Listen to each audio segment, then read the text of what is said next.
ज्यावेळी कोविड चालू होता त्यावेळी कोविड केअर सेंटरचा घोटाळा केला।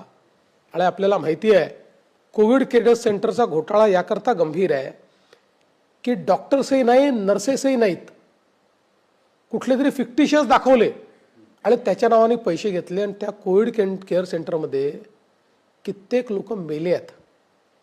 यांनी केवळ ठेकेदाराला पोचलं आणि कोण यांचे नातेवाईक आहेत, यांच्या नेत्यांचे नातेवाईक आहेत। रेमडेसिवीरचा घोटाळा केला, बाकी सगळं सोडू द्या, कफनचा घोटाळा केला, बॉडी बॅगचा घोटाळा आणि बॉडी बॅगच्या घोटाळ्याचा आरोप असलेल्या यांच्या माजी महापौराने आत्ता ॲफिडेव्हिट जे दाखल केलं त्यात ती केस देखील लपवली। हा एक नवीन घोटाळा आहे।